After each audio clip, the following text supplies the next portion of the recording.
Jawab ini dulu. Ini kesempatan terakhir saya kasih ke kamu sebelum kita loncat kepada nubuatan Yesus tentang nabi palsu. Kalau nubuatan Musa kan udah jelas ya, itu adalah Paulus. Nah sekarang kita lari ke Yesus, nubuatan Yesus tentang nabi palsu di dalam Markus 13. Silakan, saya kasih kamu kesempatan satu untuk kamu terangkan bahwa Paulus itu mengajarkan surat-suratnya bukan mengatasnamakan YHWH, tapi mengatasnamakan Tuhannya Romawi, yaitu Dewa Mitra, atau Tuhannya Yunani, yaitu atas nama Zeus. Silakan. Loh, kan dari awal kamu yang punya komitmen bahwa Muhammad tidak bisa masuk dalam kriteria pertama. Ya sudah, itulah pendapat kamu. Dengan alasan kalau Muhammad menyebut nama Tuhan lain, ya sudah. Berarti Muhammad sudah terbukti nabi palsu karena dia masuk ke kriteria kedua. Nggak usah dibahas. Udah selesai ini Muhammad, urusan dengan Muhammad udah selesai, ini Muhammad sudah terbukti nabi palsu. Jangan kamu bawa lagi dalam kriteria pertama. Kan kamu sendiri yang mohon supaya fokus hanya kepada Paulus. Ini saya sedang fokuskan kamu kepada Paulus. Ngapain tiba-tiba kamu gondol lagi tuh nama Muhammad buat masuk kriteria pertama? Sudah nggak masuk, ini sudah terbukti nabi palsu dengan kriteria kedua. Sudah terbukti Muhammad nabi palsu. Oh sudah, kamu diem aja, nggak usah bawa-bawa Muhammad lagi. Kita fokus hanya kepada Paulus. Dan kamu nggak perlu lari ke sana sini gitu, bilang itu sumpah atau bukan. Saya bilang itu disetempeli nama Tuhan. Memang kenyataannya itu adalah suatu bentuk di mana Rasul Paulus seakan-akan, ya kalau kamu mau nuduh ya, menggunakan Ulangan 18 ayat 20, seakan-akan Paulus itu mengarang suatu ayat, lalu kemudian dia bilang demi Tuhan. Karena harus ada kata demi namaku, kan? Untuk masuk ke dalam kriteria pertama, Nabi itu harus berkata demi namaku, demi nama Tuhan. Ada nggak ayat Alkitab Rasul Paulus berkata demi Tuhan? Sekarang kamu jawab dulu, nggak usah kemana-mana, nggak usah melebar. Ada nggak ayat Alkitab Rasul Paulus pernah berkata demi Tuhan? Sudah selesai. Pembahasan kita akan selesai kalau kamu tegas, lugas, dan singkat, padat, jelas.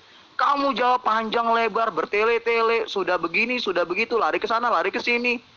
Udah nggak mau bahas Muhammad, komitmen sendiri. Jangan bawa-bawa Muhammad. Muhammad nggak masuk kriteria pertama, sudah jelas ya. Ya sudah, saya sudah nggak membawa-bawa lagi Muhammad. Ngapain kamu gondol lagi si Muhammad itu? Buat kamu cocok-cocokan ke dalam kriteria pertama. Kamu sendiri yang mau kalau Muhammad itu nabi palsu menurut kriteria pertama, silakan. Kan saya sudah nggak membawa-bawa lagi. Karena apa? Karena Muhammad sudah terbukti, ini sudah masuk eliminasi. Sudah masuk, ini sudah menang. Ini sebagai nabi palsu, ini sudah menang dia. Ya. Kriteria pertama itu terlalu berani mengucapkan nama Tuhan dalam menyampaikan sebuah pengajaran atau perkataan. Kriteria kedua itu berkata demi Tuhan lain. Itu maksudnya. Jadi kita belum sampai ke situ. Coba kamu baca ayatnya tuh baik-baik. Tetapi seorang nabi yang terlalu berani untuk mengucapkan demi namaku perkataan yang tidak kuperintahkan untuk dia katakan. Itu yang pertama. Kedua, atau yang berkata demi nama Tuhan lain, nabi itu harus mati. Gitu loh. Jadi gimana? Apa Anda sudah nyerah? Kita pindah kepada nubuatan Yesus tentang nabi palsu. Kalau di pengajaran Musa kan sudah terbukti tuh. Sudah terbukti bahwa Paulus itu mengajarkan perkataan yang tidak berdasarkan kepada apa yang diperintahkan oleh Tuhannya Musa. Oke? Gimana? Kita pindah ke nubuatan Yesus? Atau gimana? Lu jelas gak ada lah, kan Muhammad nabi palsu. Dia menyebut nama Tuhan lain, ya jelas gak ada. Kamu kok maksa? Kan dari awal kamu sendiri yang ngomong. Kalau dalam ayat Quran, Muhammad tidak pernah menyebutkan nama Adonai, Muhammad tidak pernah menyebutkan nama Tuhan, Muhammad tidak pernah menyebutkan nama YHWH, ya sudah. Berarti Muhammad terbukti nabi palsu. Karena dia masuk ke dalam kriteria kedua, menyebut nama Tuhan lain. Ini Muhammad gak usah dibahas. Dari awal komitmen kamu bahwa Muhammad ini tidak masuk ke dalam kriteria pertama. Ya sudah, saya turuti. Kenapa? Karena Muhammad sudah masuk ke dalam kriteria kedua. Dia sudah masuk eliminasi, dia sudah masuk semifinal, bahkan grand final. Dia sudah menang menjadi nabi palsu. Sudah selesai, jangan dibahas. Kita fokus untuk ke Rasul Paulus saja. Ya, kita fokus untuk ke Rasul Paulus saja dalam kriteria pertama. Apakah dia seorang nabi palsu atau bukan? Aduh, Begini saja kamu sampai berkali-kali VN masih nggak paham. Berarti kan ilmu kamu benar-benar bobrok. Tadi di awal kamu sendiri yang VN. Kamu yang menjelaskan ke saya bahwa Muhammad itu tidak masuk ke dalam kriteria pertama. Karena alasannya dia menyebut nama Tuhan lain. Ya sudah, berarti kan Muhammad adalah nabi palsu menurut kriteria kedua. Selesai. Muhammad jangan dibahas lagi. Muhammad sudah terbukti nabi palsu. Sudah, biarkan dia tenang di alamnya. Dia ini sudah terbukti nabi palsu menurut argumen kamu sendiri. Udah, nggak usah dibawa-bawa lagi. Ngapain kamu gondol-gondol nama orang lagi? Kita fokus. Kan kamu dari awal mintanya fokus. Jangan sampai saya tag lagi loh ya. VN kamu, ya, ada kamu bilang kalau fokus hanya kepada Paulus. Ngapain kamu gondol-gondol nama Muhammad lagi? Ketika saya fokus hanya kepada Paulus, kamu malah merongrong dan menggondol lagi nama Muhammad. Jangan merongrong terus. Ya, jangan pelin-pelan. Tadi katanya fokus ke Paulus. Ya sudah, selesai, kita fokus ke Paulus. Mau kamu apa? Mau lagi gondol-gondol nama Muhammad? Tarik dulu VN kamu itu yang bilang fokus ke Paulus ya. Kita selesaikan, ayo yang Muhammad itu. Mau diselesaikan juga yang Muhammad. Silakan. Kamu yang minta fokus ke Paulus, sekarang saya turutin. Apa maumu, saya ikutin jalan main kamu.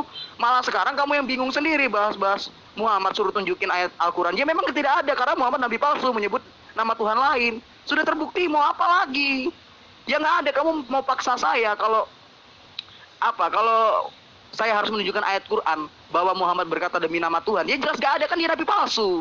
Nabi palsu dengan kriteria mengucap nama Tuhan lain. Sudah selesai, tidak ada. Nah, sekarang kamu nuduh Paulus masuk ke dalam kriteria pertama. Dia menyebut nama Tuhan ya dengan menyentempeli untuk karangannya dia. Dia menstempel nama Tuhan demi Tuhan untuk karangannya dia. Ya sudah, kalau memang kamu mau seperti itu, saya turuti. Asalkan dengan syarat kamu tunjukkan ayat Alkitab di mana Rasul Paulus berkata demi Tuhan di dalam surat-suratnya.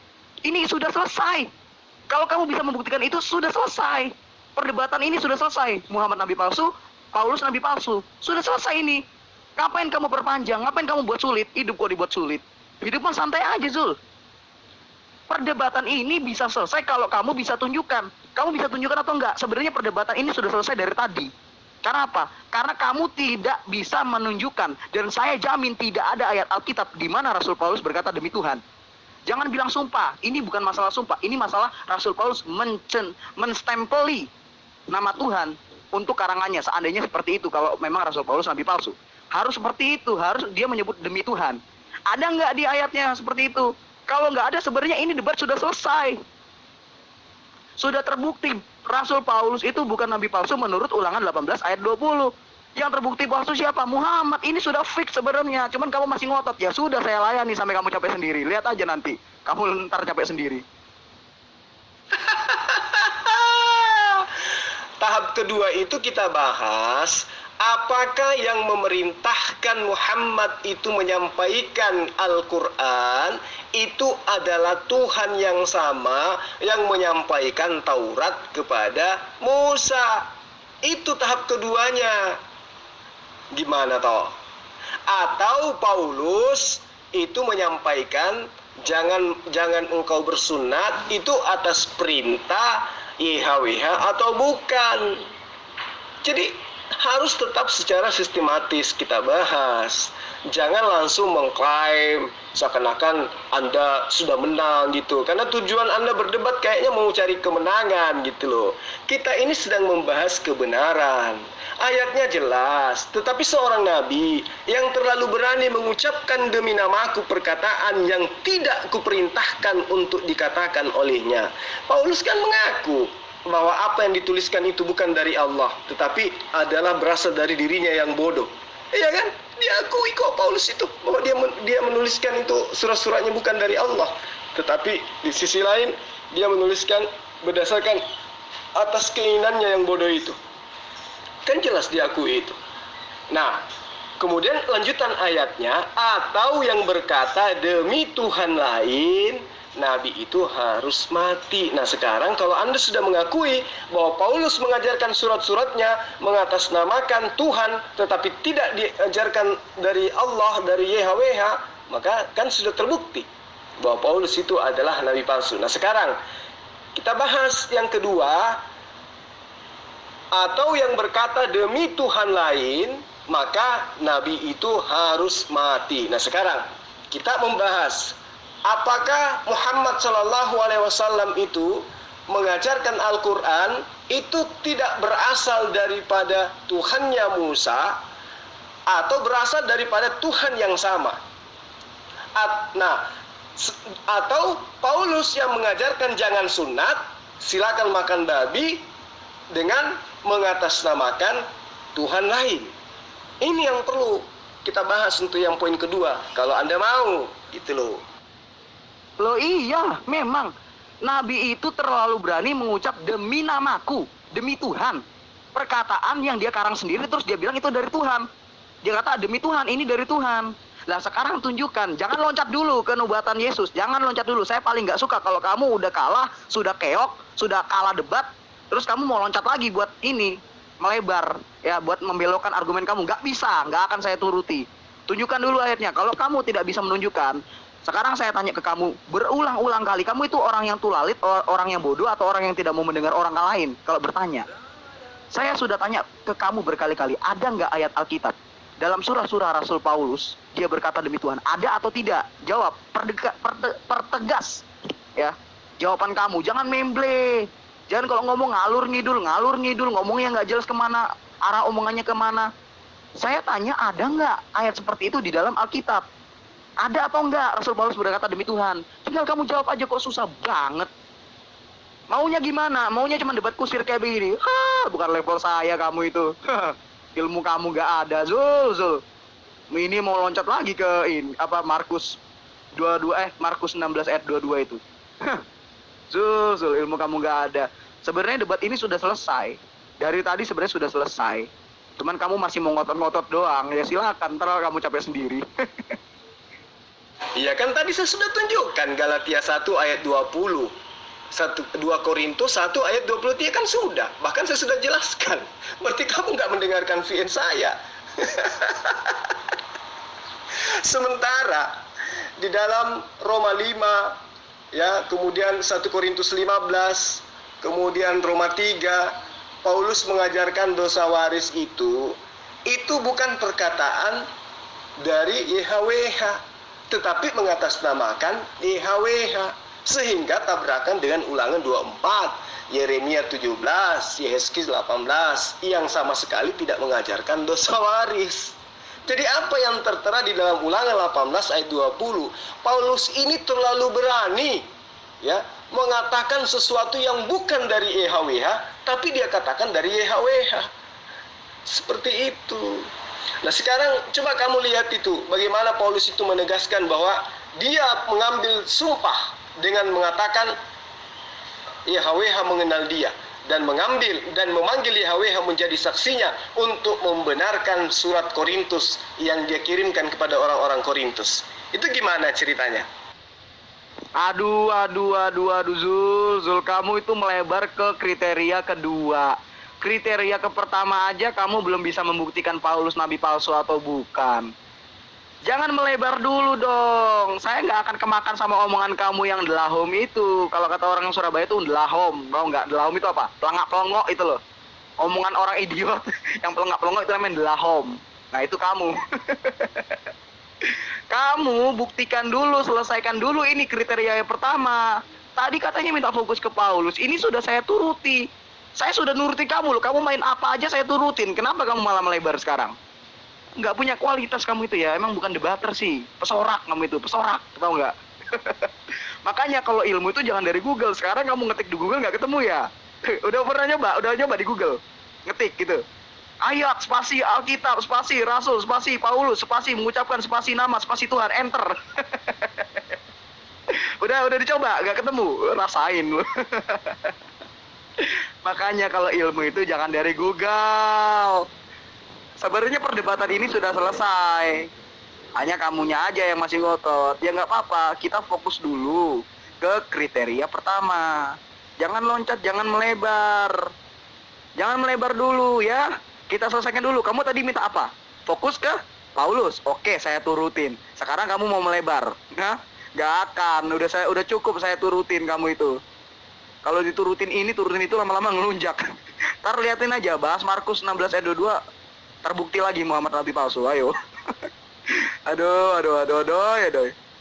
Selesaikan dulu kriteria pertama. Tunjukkan ayat Alkitab Paulus berkata demi Tuhan? Coba. Ya kan saya sudah buktikan. Paulus mengajarkan semua ajarannya itu mengatasnamakan YHWH. Iya kan? Dia terlalu berani mengajarkan sesuatu yang tabrakan dengan YHWH. Itu toh? Paulus menolak hukum Taurat. Berdasarkan apa? Roma 3 ayat 20, Roma 4 ayat 15, Roma 7 ayat 6, Roma 5 ayat 20. Terus apa lagi? Efesus 2 ayat 15. Kemudian apa lagi? Galatia 5 ayat 1. Kemudian di mana lagi? Galatia 3 ayat 13. Semua dia rombak hukum Taurat itu. Dia batalkan hukum Taurat itu. Terlalu berani dia. Padahal YHWH mengajarkan di dalam Ulangan 24 ayat 16, kemudian Yeremia 17 ayat 10, Yesus 18 ayat 20, bahwa tidak ada yang berubah, tidak ada dosa waris. Belum lagi di dalam Mazmur 19 ayat 8, tidak ada itu dosa, tidak ada itu hukum Taurat itu dibatalkan. Belum lagi Yeremia 31 ayat 33, tidak ada itu dibatalkan. Belum lagi Yesus sendiri mengajarkan dalam Matius 7 ayat 17 sampai ayat 21 sampai ayat 23. Kemudian di Matius 5 ayat 17, 18, 19, bahkan ayat 20-nya. Jadi terlalu berani Paulus itu merombak semua hukum aturan Tuhan, hukum Tuhan, tanpa dia menerima ilham atau firman dari Allah. Tapi dia berani mengatasnamakan Allah, mengatasnamakan YHWH. Berarti yang nabi palsu itu jelas adalah Paulus. Oke? Nah, kemudian kamu menuntut. Mana kamu plesetkan ayat itu di ayat 18, bab 18 dan ayat 20 Ulangan itu kamu plesetkan bahwa itu adalah sumpah mengatasnamakan Tuhan. Nah, kamu dibayar tunai. Galatia 1 ayat 20, 2 Korintus 1 ayat 23. Kau dibayar tunai. Di mana Paulus di situ bersumpah, bersaksi. Dia memanggil YHWH. Jelas itu adalah persaksiannya dia dan itu jelas palsu. Kenapa? Karena dia tidak pernah menerima wahyu, dia tidak pernah menerima firman dari Allah. Makanya Ulangan 18 ayat 18 jelas dikatakan, barang siapa seorang nabi yang berkata tidak sesuai dengan perkataan yang aku ajarkan. Ya, itu jelas jatuhnya ke Paulus. Seperti itu. Tapi kau pelentir bahwa itu adalah siapa yang bersumpah atas nama YHWH. Muhammad nggak pernah bersumpah atas nama YHWH. Cuman Paulus yang bersumpah atas nama YHWH. Loh, kamu perhatikan konteksnya dong. Di Ulangan 18 ayat 20 itu dikatakan demi namaku. Emang Allah itu nama? Dalam Galatia 1 ayat 20 dikatakan di hadapan Allah. Emang Allah itu nama? Emang Allah itu nama? Kamu buktikan apa ini? Allah kok dibilang nama? Allah itu bukan nama. Kan saya minta demi Tuhan. Karena Allah itu bukan nama. Saya nggak minta demi Allah. Saya nggak minta demi Allah. Apalagi di hadapan Allah. Kok di hadapan Allah kan dibilang demi namaku? Emang nama Tuhan itu Allah? Bukan. Nama Tuhan itu, nama sesembahan Israel itu Tuhan. Gimana sih? Tunjukkan ayat dalam Alkitab, Rasul Paulus pernah berkata, demi Tuhan. Bukan Allah. Kalau Allah itu bukan nama. Waduh, gagal teologi Kristen ini orang. Memahami Alkitab kata Allah dan kata Tuhan aja nggak bisa, masih terpengaruh sama Islam. Kalau nama sesembahan Islam, Allah betul, Allah. Kalau nama sesembahan Kristen Allah, salah. Salah total itu. Ya. Tunjukkan dulu yang mana Rasul Paulus berkata dalam Alkitab demi Tuhan. Jangan kemana-mana dosa waris. Oh itu nanti. Nanti itu nggak ada hubungannya sama Ulangan 18 ayat 20. Nggak ada. Ya, tunjukin nama Tuhan. Aduh, kamu itu gimana sih? Di dalam imannya Paulus itu, ya, dalam imannya Paulus itu, mau Tuhan, mau YHWH, mau Elohim, mau apapun itu, lembaga Alkitab Indonesia itu memilah-milahnya dengan mengatasnamakan Allah. Paham? Orang Kristen menyebutnya dengan Allah. Mau kayak manapun tetap aja di situ adalah YHWH yang dimaksud. Ya, nanti pada pembahasan lain saya akan buktikan bahwa Allah itu adalah benar merujuk kepada Tuhannya Bani Israel. Tetapi Al-Quran tidak pernah mengatasnamakan YHWH atau Hasem menurut Bani Israel. Paham kamu? Ya, karena saya rasa kamu sudah tidak mampu ya, sudah tidak mampu, kamu berkelit ke sana kemari, jadi kita sudahi saja. Yang pada intinya poin pertama, kamu sudah mengakui Paulus itu adalah seorang nabi, dan sejak saya berpuluh tahun belajar tentang teologi, berhadapan dengan para debater Kristen, baru kali ini saya menemukan satu orang debater yang berani dengan jujur mengakui bahwa Paulus itu adalah nabi. Sayangnya malam ini juga, pertama saya mendengarkan ada debater mengakui Paulus sebagai nabi, dan pertama pula gugur Paulus itu menjadi seorang nabi, alias dia itu adalah nabi palsu. Saya kira sudah cukup ya, teman-teman yang lain juga sudah mau berdiskusi. Ya, kalau Anda masih mau lanjut, silakan dengan sahabat-sahabat saya yang lain. Yang pasti, saya sudah membuktikan bahwa orang Kristen itu dengan jujur mampu mengakui bahwa Paulus itu adalah seorang nabi, sehingga kena kepada apa yang tertuang di dalam kitabnya Nabi Musa dan juga ajarannya Yesus. Di dalam Markus 13 ayat 6, jelas dikatakan oleh Yesus di sana bahwa nabi palsu itu jelas mengajarkan bahwa dirinya adalah Kristus, dan di sana jelas dikatakan Paulus itu pernah mengaku sebagai Bapa di dalam Yesus Kristus. Di dalam Markus 13 ayat 16 jelas dikatakan oleh Yesus bahwa nabi palsu itu mengaku sebagai Kristus. Jadi tidak ada tempat berkelit, mau seperti apapun Saudara Ferguson akan tetap menangis. Kenapa? Karena di dalam Galatia 2 ayat 19 Paulus mengaku sebagai Kristus. Bunyi ayatnya kayak gini, sebab aku telah mati oleh hukum Taurat, untuk hukum Taurat, supaya aku hidup untuk YHWH. Aku telah disalibkan dengan Kristus. Ya, mengaku ya. Lalu kemudian di ayat 20-nya, namun aku hidup, tetapi bukan lagi aku sendiri yang hidup, melainkan Kristus yang hidup di dalam aku. Jadi jelas Markus 13 ayat 6, Yesus menubuatkan nabi palsu itu mengaku Kristus, sedangkan Muhammad sallallahu alaihi wasallam tidak pernah mengaku Kristus. Sedangkan Paulus nyata dibayar tunai. Galatia 2 ayat 19 sampai ayat 20, Paulus mengaku Kristus. Saya kira seperti itu, Saudara Ferguson. Karena saya kasihan sama kamu, jangan sampai kamu tidak mau lagi berdebat besok-besok karena kebongkar kalau rasulmu itu adalah nabi palsu. Karena itu saya akhiri, silakan lanjut dengan yang lain. Karena saya jika melanjutkan ini pasti kamu akan berkelit ke sana kemari, dan saya tidak inginkan debat kusir seperti itu. Sekian. Itu di hadapan Allah, Dede, di hadapan Allah. Allah itu bukan nama Tuhan, Dede. Allah itu gelar, Dede. Mending kamu cuci muka, minum susu, gosok gigi, cuci tangan, cuci kaki, tidur. Jangan debat. Bedain kata Allah dengan kata Tuhan aja kamu nggak tahu. Allah apa aja kamu nggak tahu. Allah itu apa kamu nggak tahu. Allah itu gelar, Dede. Tuhan itu nama. Oncom.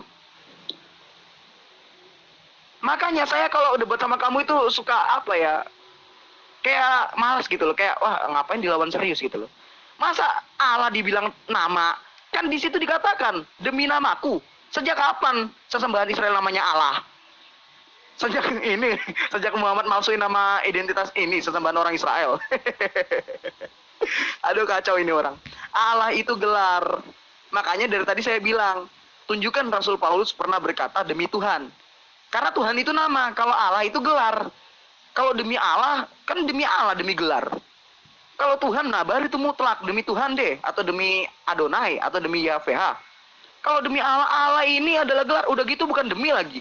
Di hadapan Allah lagi, bukan demi. Gimana sih ini anak? ilmu kurang maksa ngotot lagi loh. Kan saya sudah katakan sok bener lagi nemu dari Google. Nemu dari Google yang mirip-mirip gitu. Oh ini ada nih demi di hadapan Allah. Oh saya pakai. Baru nemu ya dari Google ya. YHWH juga itu adalah gelar. YHWH itu adalah Hasem. Nama itu adalah gelar. Ya, jadi saya kira nggak usah dilanjut lagi, karena bakal jadi kamu akan semakin menghujat aja jadinya. Ya, yang pastinya Musa di dalam Ulangan membuktikan Paulus itu adalah nabi palsu. Kemudian Yesus di dalam Markus 13 ayat 6 jelas nabi palsu itu mengaku sebagai Kristus dan dibayar tunai oleh Paulus dalam Galatia 2 ayat 19 dan ayat 20 di mana Paulus mengaku sebagai Kristus. Untuk itu kita nggak usah lanjutkan, kita fokuskan saja bahwa kedepannya ketika ada lagi orang Kristen yang mengaku bahwa Paulus itu bukan nabi, Anda harus mengatakan tidak, Paulus itu adalah nabi, tetapi nabi palsu. Gitu ya. Masa si Zulaika itu mau menuduh Rasul Paulus adalah nabi palsu menggunakan Galatia 1 ayat 20. Padahal jelas-jelas itu di hadapan Allah. Di hadapan Allah ku pertegas bahwa yang kutulis ini adalah benar, bukan salah. Kok di hadapan Allah dibilang katanya itu nama Tuhan? Sejak kapan Allah itu nama Tuhan? Oncom, nggak bisa debat aja maksa. Masa bedain nama Allah? Masa bedain kata Allah dengan kata Tuhan aja nggak mampu? Berarti ilmumu kan rendah banget gitu loh, kerak bumi. Nah itu dia bersumpah mengatasnamakan YHWH. Mau kau sebut Allah atau YHWH, yang pastinya merujuk kepada siapa? Sembahannya Musa.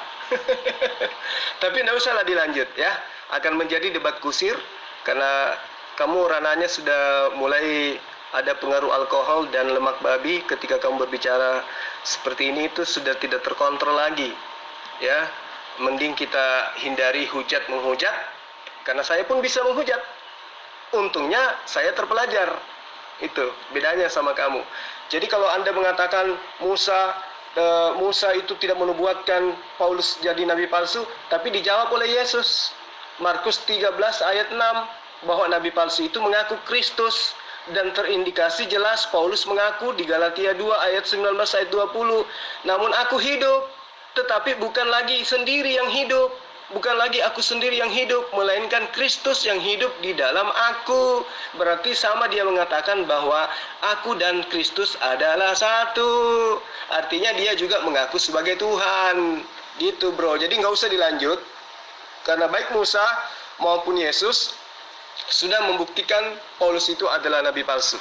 Silakan diskusi dengan yang lain.